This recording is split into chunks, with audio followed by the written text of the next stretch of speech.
Welcome to Voice It, a podcast showcasing people in the Clare Valley and the mid-north of South Australia who've started their own businesses from scratch and have turned them into success stories. This is a chance for them to tell you their story. I'm your host, Annabelle Homer.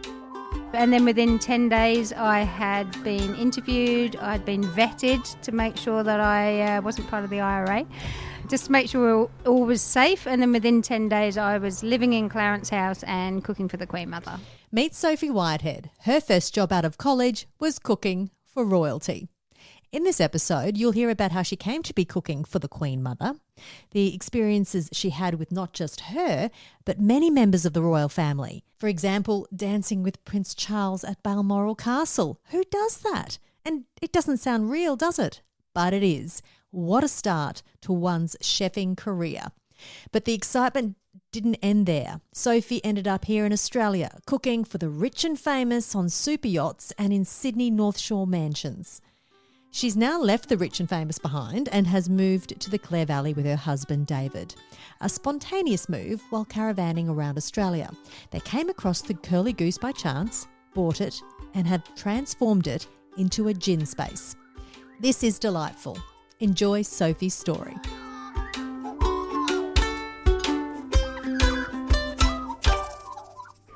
So I grew up in the UK, born in the UK, always wanted to be a chef. From the age of 9, that's what I decided, that's what I wanted to do. So I left school at 16. I searched for the best catering college to go and study at, which I did. I got into it. I had a proper interview and everything, got into that. And it was a 2-year full-time course with chefing and a bit of bar work and waitressing as well. But really loved it and did well at it. And when it was time to leave, the comptroller to the Queen Mother were looking for a cook to work at Clarence House.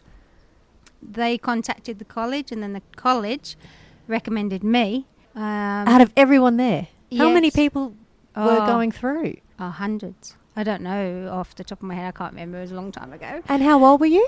18. And then within 10 days, I had been interviewed. I'd been vetted to make sure that I wasn't part of the IRA, just to make sure all was safe. And then within 10 days, I was living in Clarence House and cooking for the Queen Mother. Oh, wow. So how are you feeling, firstly, of getting the job in the first place and the responsibility of cooking for royalty? At first, when I was first told about it, my mum took the phone call, and me being very naive, I said, I'm not going to move up to Scotland and rah, rah, rah, and totally naive. Anyway, it was a live-in position.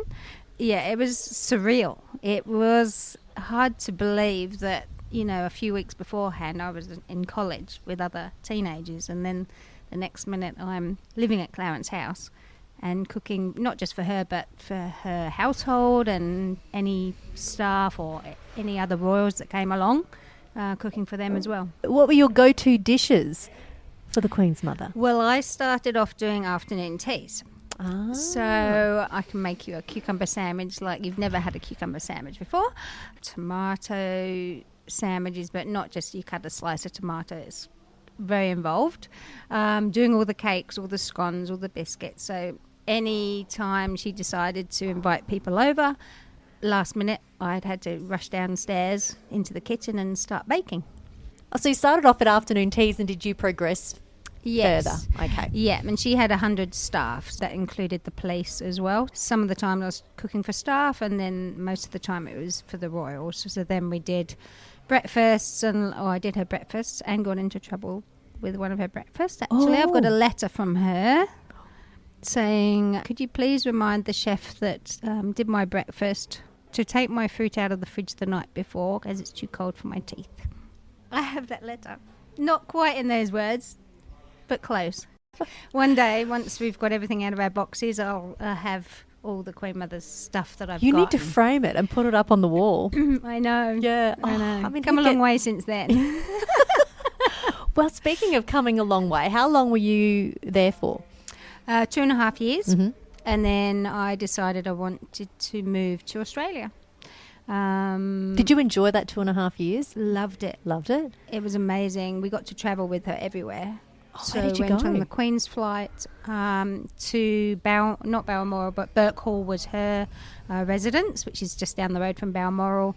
We stayed at Castle of May, Sandringham, Royal Lodge in Windsor. Got on to her Royal Yacht Britannia, her train, and the Queen's flight. So wherever they went, we went with her. Did you meet the Queen? I met all of them. Met all of them? Except for William I fed. He was just in a high chair. I hadn't met Harry or Eugenie. Everybody else I'd met. Did you meet Princess Di? Yes, I did. Oh. Yes, I did. Beautiful lady. Very funny. Excellent sense of humour. And got to dance with them all. Really? Yes, because up in Scotland they have a yearly ball at Balmoral Castle and the staff are invited to that. We were taught, we had to learn all the Scottish dances and would have staff dances, and some of the royals would come to that. And Prince Charles, when he was Prince Charles, came along and I danced with him to the Dashing White Sergeant. Yeah.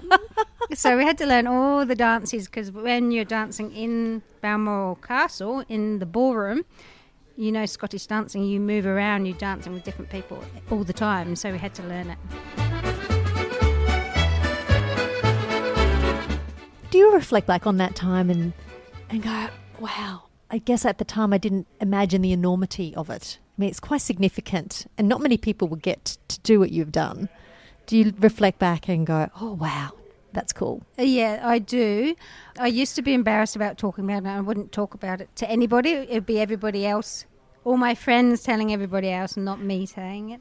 Why were you embarrassed? I don't know. It was a job. Make it bigger than it was. Working for the Royals, are you a big royalist? I am. It has changed over the years. And we listen to lots of audiobooks while David and I are travelling, and we listen to Spare. I wasn't going to, but I'm really glad I did, because I totally get his side of things, because I've seen that side of things, not just what everybody else sees. I've seen behind the scenes, so I totally understand where he's coming from. So you came to Australia. What did you do in Australia to follow on from cooking for the Queen's mother? I did work just for a couple of weeks at the Opera House, and then I got a job up at Centre Point Tower and worked in the a la carte restaurant there for a year, and then backpacked around Australia for another year. Every time I ran out of money, I'd just get another chef job. So then I backpacked around Australia for a year. So I worked on Hamilton Island, up in Darwin. I was part of SOCOG, the Sydney Olympic Committee. I looked after them. I've worked in 5-star hotels. I've had my own business, restaurants, cafes, consulting, and everything in between. And the references you would have got would have been quite significant coming from royalty. So I presume no matter where you went, you would have got a job. Yes. I can imagine that would have set you up for life, would you say? Yeah, I think so, yeah. I understand that you started cooking for the rich and famous in Sydney. How did that come to be? For the last 6 years before we started travelling, there's a lady who's got a company called Sides and Main, and it's her own business, and it's just her. It was just her and I. We would work on super yachts and mansions in the eastern suburbs of Sydney, and she has a really good business model, and we just worked really well together. And she was very particular about her food, and yeah, it just worked really well. And so you did private dinners? Ladies' luncheons, weddings, parties. We did Brian Brown's daughter's wedding. That was on Cockatoo Island. They hired the whole island for her wedding. That was pretty amazing. What was it like dealing with those super wealthy people? Were they easy to deal with? Depends. You get all sorts all the time. The wealthy people that had made their own money were beautiful and down to earth. The ones that had inherited it, and they weren't so easy to work with, but their money was no object. So we had amazing ingredients to work with. And I presume when it comes to that type of work, the expectations are exceedingly high. And did you ever find that you couldn't reach their expectations, or were there things that you had to say no to because it was just beyond anyone's capability? I mean, what in that type of environment, I can imagine it would be quite stressful. Yes, it could have been stressful, particularly when we had to go on some of the super yachts, teeing up the timing of getting everything on there before everybody started arriving, working in a small galley, so you had to be really organised. But those expectations were a challenge, so it was fun. Yeah. That nothing was too hard. We'd work away to get exactly what they wanted, so they were happy. So, Sophie, how did you end up from that to the Clare Valley? Well, David, my husband, he used to be an exec for Australia Post, worked for them for 32 years, and through COVID and floods and fires and everything else that was going on in around that same time in New South Wales, it's just too stressful. And he said, what am I doing this for?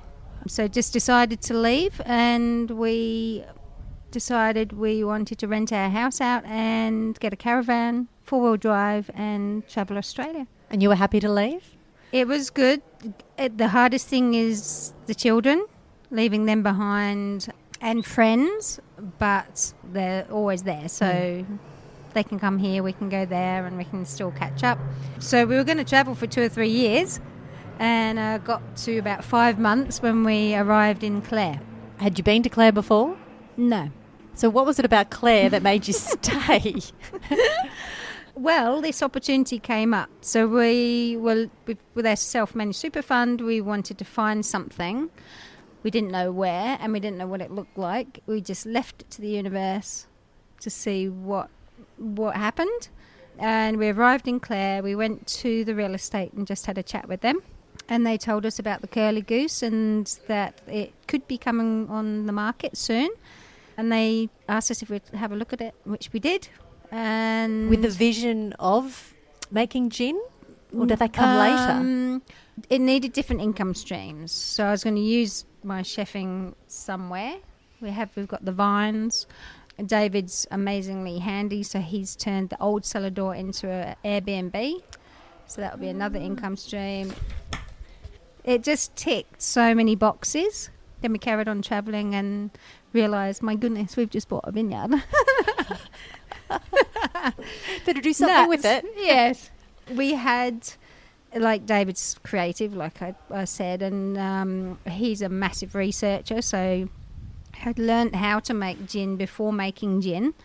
And then when we got here, started making gin. Oh, so he's the one behind the gin. Yeah. Ah. He's the gin man. He's the gin man. Yes. We work well together. Well, that makes a lot of sense. Yes. Yeah. Yeah, so then he went to uni for a week to get the piece of paper and learn a little bit more. It's taken off. And what does the children think of your new endeavours? They've come to terms with it now. Poor Hannah, my daughter, she was the youngest out of our 5.